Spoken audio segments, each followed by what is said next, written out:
राधे राधे दोस्तों, आज की वीडियो में हम श्रीमद् भागवत गीता का 15वां अध्याय सुनेंगे। इस अध्याय का नाम पुरुषोत्तम योग है। इस अध्याय में कुल 20 श्लोक है। श्रीमद् भागवत गीता का 15वां अध्याय प्रारंभ। श्री भगवान ने कहा, हे अर्जुन, इस संसार को अविनाशी वृक्ष कहा गया है, जिसकी जड़ें ऊपर की ओर है और शाखाएं नीचे की, और तथा इस वृक्ष के पत्ते वैदिक स्रोत है। जो इस अविनाशी वृक्ष को जानता है वही वेदों का जानकार है। इस संसार रूपी वृक्ष की समस्त योनियां रूपी शाखाएं नीचे और ऊपर सभी ओर फैली हुई है। इस वृक्ष की शाखाएं प्रकृति के तीनों गुणों द्वारा विकसित होती है। इस वृक्ष की इंद्रियां विषय रूपी कोपले हैं। इस वृक्ष की जड़ों का विस्तार नीचे की ओर भी होता है, जो कि सकाम कर्म रूप से मनुष्य के लिए फल रूपी बंधन उत्पन्न करती है। इस संसार रूपी वृक्ष के वास्तविक स्वरूप का अनुभव इस जगत में नहीं किया जा सकता है, क्योंकि ना तो इसका आदि है और ना ही इसका अंत है और ना ही इसका कोई आधार ही है। अत्यंत दृढ़ता से स्थित इस वृक्ष को केवल वैराग्य रूपी हथियार के द्वारा ही काटा जा सकता है। वैराग्य रूपी हथियार से काटने के बाद मनुष्य को उस परम लक्ष्य के मार्ग की खोज करनी चाहिए, जिसे मार्ग पर पहुंचा हुआ मनुष्य इस संसार में फिर कभी वापस नहीं लौटता है। फिर मनुष्य को उस परमात्मा के शरणागत हो जाना चाहिए, जिस परमात्मा से इस आदि रहित संसार रूपी वृक्ष की उत्पत्ति और विस्तार होता है। जो मनुष्य मान प्रतिष्ठा और मोह से मुक्त है तथा जिसने सांसारिक विषयों में लिप्त मनुष्यों की संगति को त्याग दिया है, जो निरंतर परमात्मा स्वरूप में स्थित रहता है, जिसकी सांसारिक कामनाएं पूर्ण रूप से समाप्त हो चुकी है और जिसका सुख दुख नाम का भेद समाप्त हो गया है, ऐसा मोह से मुक्त हुआ मनुष्य उस अविनाशी परम पद को प्राप्त करता है। उस परम पद धाम को न तो सूर्य प्रकाशित करता है, न चंद्रमा प्रकाशित करता है और न ही अग्नि प्रकाशित करती है। जहाँ पहुंचकर कोई भी मनुष्य इस संसार में वापस नहीं आता है, वही मेरा परम धाम है। हे अर्जुन, संसार में प्रत्येक शरीर में स्थित जीवात्मा मेरा ही सनातन अंश है, जो कि मन सहित 6 इंद्रियों के द्वारा प्रकृति के अधीन होकर कार्य करता है। शरीर का स्वामी जीवात्मा 6 इंद्रियों के कार्यों को संस्कार रूप में ग्रहण करके एक शरीर का त्याग करके दूसरे शरीर में उसी प्रकार चला जाता है, जिस प्रकार वायु गंध को एक स्थान से ग्रहण करके दूसरे स्थान में ले जाती है।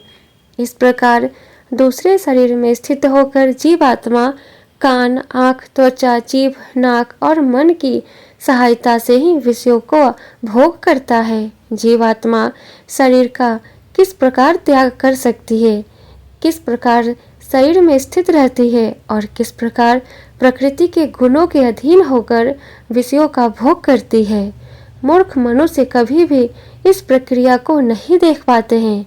केवल वही मनुष्य देख पाते हैं जिनकी आंखें ज्ञान के प्रकाश से प्रकाशित हो गई हो।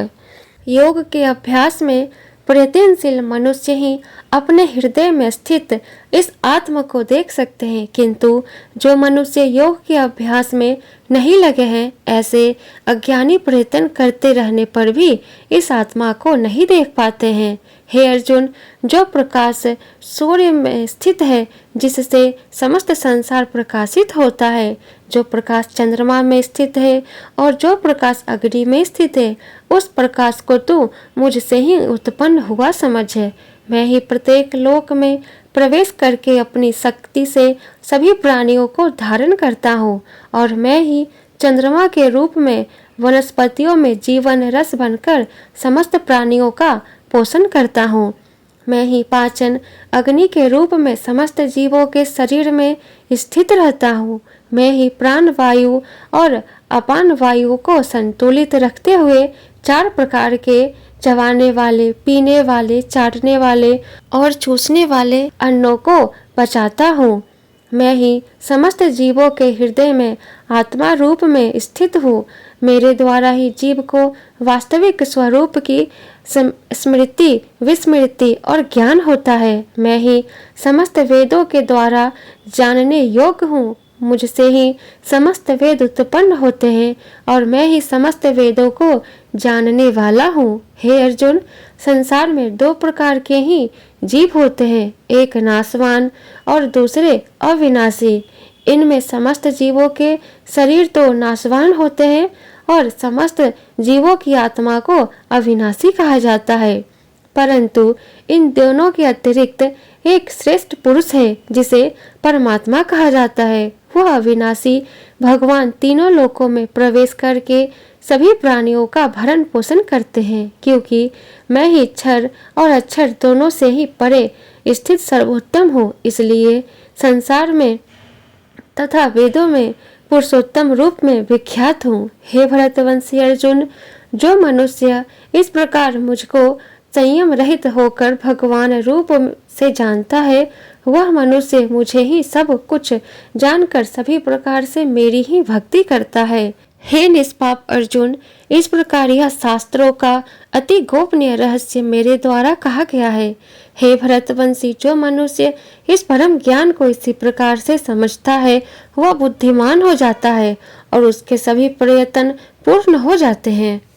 इस प्रकार उपनिषद, ब्रह्म विद्या तथा योग शास्त्र रूप श्रीमद् भागवत गीता के श्री कृष्ण अर्जुन संवाद में पुरुषोत्तम योग नाम का 15वां अध्याय पूर्ण हुआ। बोलो श्री कृष्ण भगवान की जय, विष्णु भगवान की जय। जय श्री कृष्णा। वीडियो पसंद आया हो तो वीडियो को लाइक कर दे और आगे का अध्याय सुनने के लिए चैनल को सब्सक्राइब करके बेल आइकन को ऑन कर ले, जिससे मेरी अगली आने वाली वीडियो की नोटिफिकेशन सबसे पहले आपको मिले। तो फिर मिलती हूँ आपसे नेक्स्ट वीडियो में। जय श्री कृष्णा। राधे राधे।